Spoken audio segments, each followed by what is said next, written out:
Graça e paz, queridos. Amém. Glória a Deus. Nós vamos agora para o momento dos dias das ofertas. Mas hoje eu não quero falar nada aqui. Eu quero só que você ouça um testemunho. Esse é um momento de testemunho, é um momento de gratidão. O momento do culto dos dias das ofertas é um momento de agradecermos a Deus por tudo aquilo que Ele tem feito nas nossas vidas. E a irmã Selma quer dar um testemunho. Vem aqui, filha. Ela recebeu algo de Deus, uma bênção de Deus, e ela quer testemunhar. Então nós vamos neste momento que é um momento de gratidão a Deus, de demonstrarmos a Deus a nossa alegria, a nossa gratidão. Vamos ouvir o testemunho dela.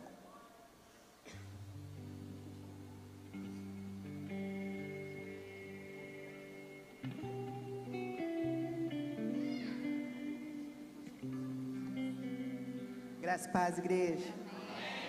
Jesus seja louvado. Irmãos, há algum tempo atrás, eu falava muito com Deus: Senhor, eu queria tanto ter uma casa, uma casinha simples, eu não quero grande coisa, né? Uma casinha simples só para eu morar. E eu também queria, Senhor, poder me sustentar e poder ajudar o meu próximo. Fazia essa oração para Deus, conversando com Ele, colocando o meu coração na presença dEle, né? E eu sentava ali no banco, e chegou uma época que eu pensava assim: não tem mais nada para mim, eu não vou conseguir mais nada, é isso daqui e acabou. Na minha cabeça acabou, era só aquilo, eu não ia passar mais daquilo, né? Eu morava em uma casa alugada, ganhava um salário mínimo, e eu não via perspectiva para a minha vida para melhorar, para mudar. Aí o apóstolo Denilson, do Mato Grosso, veio aqui e ele profetizou: você que está sentado aí nessa cadeira, você mora numa casa alugada, e Deus está te falando que você vai morar na tua casa. E ele falou mais: você também está trabalhando, você está ganhando um salário mínimo, você está ganhando pouco, Deus vai abrir outra porta na tua vida, você vai ganhar o dobro ou mais. Eu coloquei no meu coração e falei assim: Senhor, eu recebo apesar de não ver condição nenhuma, porque eu não tinha, irmãos, eu não tinha condição nenhuma de comprar uma casa para mim, eu não tinha nem como financiar na Caixa Econômica, porque o meu salário não dava, eu teria que mentir um salário para poder conseguir um financiamento, e eu não tinha como. E assim, em perspectiva de emprego, eu fazia entrevista, não chamavam nem para entrevista, né? Eu tinha aquilo ali, eu agradecia todo dia o emprego que eu tinha, que era o que me sustentava, porque Deus me sustentava todos os dias. E eu louvo o Senhor, porque naquele dia ele profetizou isso, eu falei assim: eu recebo, Senhor, apesar de não saber nem como, nem quando, nem de que jeito, porque eu não tenho condições. E eu falo para os irmãos que Ele falou que ia mover fortunas e que ia dar na mão do justo. Meu pai estava vendendo uma casa em São Paulo já há 2 anos, não conseguia vender. Ele conseguiu vender e ele falou assim: eu vou dar 10% para cada filho. Ele deu 10%. Aí ele conversou com a minha filha, que a minha filha mora em São Paulo, e ela completou o resto. E algumas semanas atrás eu peguei a chave da minha casa na minha mão, à vista, irmãos. Eles se juntaram e compraram a casa. Hoje eu tenho a minha casinha simples, do jeito que eu pedi para Deus. Eu falei que eu queria uma casinha que eu pudesse pintar de amarelo e plantar um pé de ipê amarelo na frente, e ela dá para fazer isso. Que Ele faz as coisas perfeito, Ele não faz pela metade. Na mesma época apareceu uma proposta de emprego para mim, e eu me interessei e me candidatei. E passei. Fiz uma experiência, passei. Essa semana eu fui registrada nesse novo emprego, para ganhar mais do dobro do que eu ganhava, para a honra e glória do Senhor Jesus.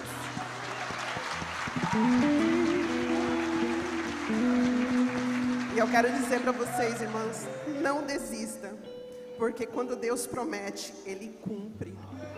Eu não tinha possibilidade nenhuma, mas Ele moveu o mundo e fez a vontade dEle na minha vida. E eu só tenho a agradecer, e eu vou louvar o nome do Senhor todos os dias da minha vida. Amém, irmãos? Glória a Deus.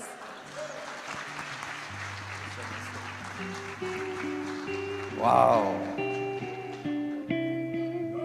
Deus não depende de circunstâncias, Deus só depende da sua obediência e fé.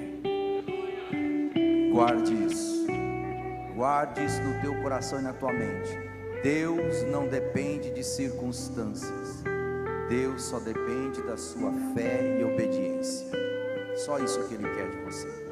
Então você que trouxe seu dízimo, a sua oferta, ou você como eu que vai fazer o seu Pix, não ando com dinheiro mais, venha à frente, traga a sua oferta, o seu dízimo, venha agradecendo a Deus, venha profetizando sobre a tua vida financeira, venha profetizando prosperidade sobre a tua casa, venha adorando a Deus, faça a tua contribuição desta forma.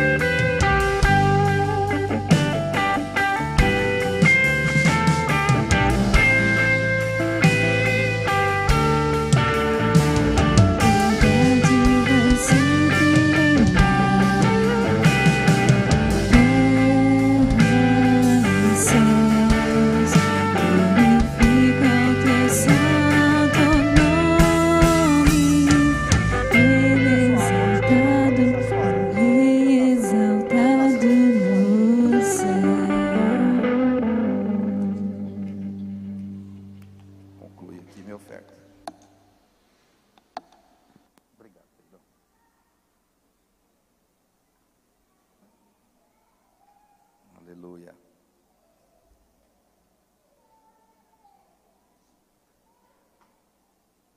Prontinho. Glória a Deus. Deus é bom em todo tempo. Deus é bom? Quando alguém falar assim para você, Deus é bom, você fala assim, em todo tempo, o tempo todo. Deus é bom? Amém. Esse é o Deus que nós servimos, e a Ele toda a honra, toda a glória e toda a nossa adoração. Queridos, estamos caminhando pela série As Grandes Conquistas pela Fé, e nós ouvimos aqui hoje, e foi muito providente Deus, esse testemunho aqui para as nossas vidas. Crianças, vem cá, anjinhos do Senhor. Você foi pescar com o pessoal lá. Quem foi o único que pegou peixe no barco? Eu. Foi ele mesmo. Estava com um grupo, só ele que pegou o peixe do barco dele. Eita! E ele chegou lá no acampamento. Bispo, tio bispo, eu peguei peixe, só eu peguei peixe. Os caras chegaram tudo assim, ó. Glória a Deus. Foi muito lindo o que Deus fez lá, nesse acampamento, muito lindo mesmo, tanto os momentos de lazer que nós tivemos, entre nós, os pais com os filhos. Tem algumas crianças aqui que tiveram o privilégio de ter pais que se preocupam com ela, alguns não puderam, eu sei, outros não têm condições, mas essas crianças terão memórias que vão carregar para o resto da vida.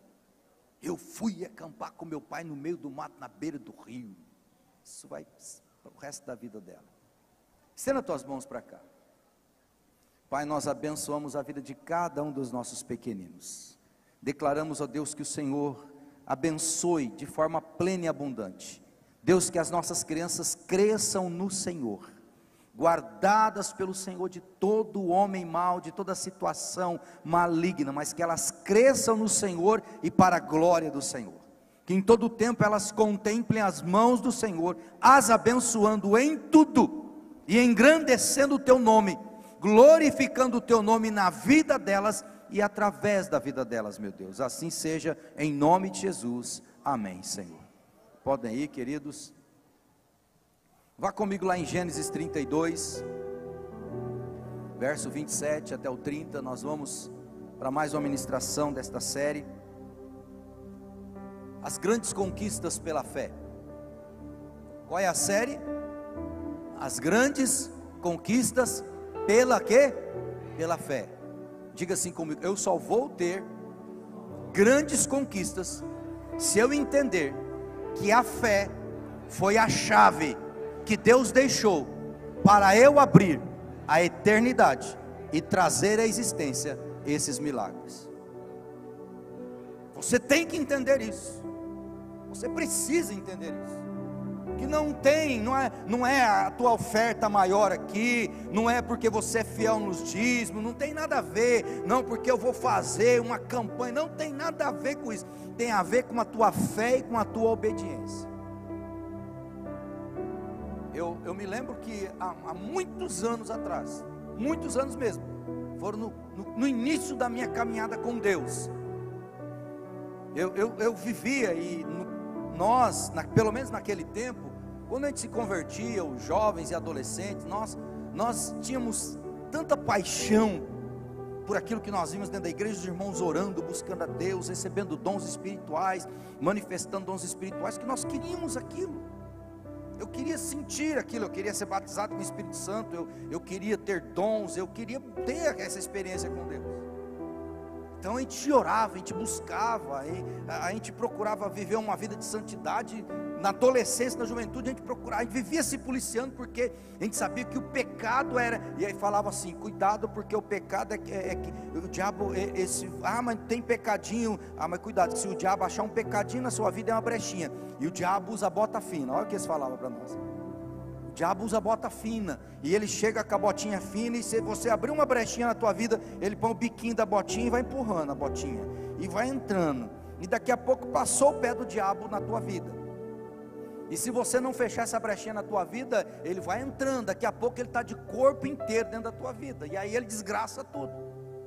Então nós tínhamos medo lascado dessa bota fina do capeta, e a gente vivia policiando a nossa vida para não deixar brechas, a gente não queria isso, então a gente queria ter aquela experiência com Deus. E um dia um irmão chegou em mim e falou assim, olha, na escola você aprende o abecedário, um irmão muito simples, você aprende um abecedário, e para você aprender a ler e escrever, para você depois trabalhar um trabalho e crescer na vida.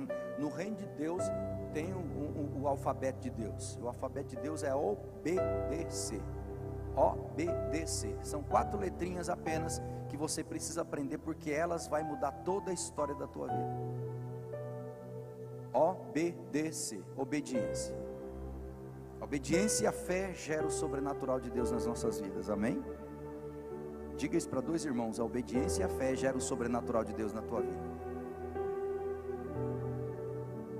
Então nós precisamos entender isso, e hoje nós vamos ver a história de Jacó. Hoje nós vamos voltar lá em Gênesis 32, na história de Jacó, dentro do tema, as grandes conquistas pela fé. Nós vamos hoje pensar um pouquinho sobre Jacó e as grandes conquistas pela perseverança. Grandes conquistas pelo quê? Então fala para 3 pessoas, você precisa aprender a ser perseverante, meu irmão. Fala, quem desiste nunca chega lá. Você conhece pessoas que já tentou um monte de vezes, mas nunca chegou lá, porque são pessoas que não permanecem, elas não insistem, por qualquer coisinha elas desistem, elas abandonam, não quero mais saber disso não. Você conhece pessoas assim? Tem muitas pessoas assim, que quer uma faculdade, quer uma casa própria, quer um bom relacionamento, quer um bom emprego, quer alguma coisa boa, mas nas primeiras dificuldades ela abandona, ela desiste. Ela não quer mais saber. E hoje nós vamos ver Jacó, como que esse homem que começa essa história como Jacó, lá em Gênesis, na vida dele, nós vamos ver aqui como Jacó, e lá no final depois nós vamos ver que ele terminou a vida dele, não, até o nome dele foi trocado, de Jacó para Israel, até o nome dele foi mudado. Diga assim, Deus vai mudar o teu nome. Que nome que você quer ser conhecido na cidade? Abençoado de Deus, homem próspero, mulher próspera, mulher feliz, homem feliz. Como que você quer ser chamado nessa cidade? Olha lá vai a mulher mais feliz de Auriflama, olha lá vai o homem mais abençoado de Auriflama. Como que você quer ser chamado? Diga assim, eu serei chamado por um nome que Deus me dará, porque Deus mudará a minha história de vida. Dá um glória a Deus aí, pelo amor de Deus. Aleluia. Você precisa entender isso. Deus quer que você seja conhecido por um nome que Ele vai te dar. Meu filho próspero, meu abençoado, minha abençoada. Deus vai te dar um nome extraordinário, meu irmão. E Jacó começa essa história. Vamos ler aqui. Eu quero ler apenas os 27, verso 27 ao 30 do capítulo 32 de Gênesis. O homem lhe perguntou: qual é o seu nome? Jacó respondeu a ele. Então disse o homem: seu nome não será mais Jacó, e sim Israel, porque você lutou com Deus e com os homens e venceu. Diga assim: porque lutou e continuou lutando com Deus e com os homens e venceu. Prosseguiu Jacó: peço-te que digas o teu nome. Mas ele respondeu: por que perguntas o meu nome? E o abençoou ali. Jacó chamou aquele lugar Peniel, pois disse: vi a Deus face a face, todavia minha vida foi poupada. Diga assim: eu verei nos próximos dias da minha vida a face de Deus na minha vida, em todas as áreas. Você crê nisso? Declare isso mais uma vez: eu vou ver a face de Deus se movendo em todas as áreas da minha vida, em nome de Jesus. Ele declara isso. Feche os teus olhos. Deus, nós cremos, Senhor, que este é um tempo profético para as nossas vidas. É um tempo, ó Deus, onde os céus estão abertos sobre este lugar e sobre as nossas vidas. É um tempo de ousadia, Senhor. É um tempo de sermos ousados em fé e obediência, adentrarmos o mundo espiritual e nos apropriarmos de tudo aquilo que o Senhor já conquistou na cruz para as nossas vidas. Eu creio, ó Deus, que nesta noite, pela chave da perseverança,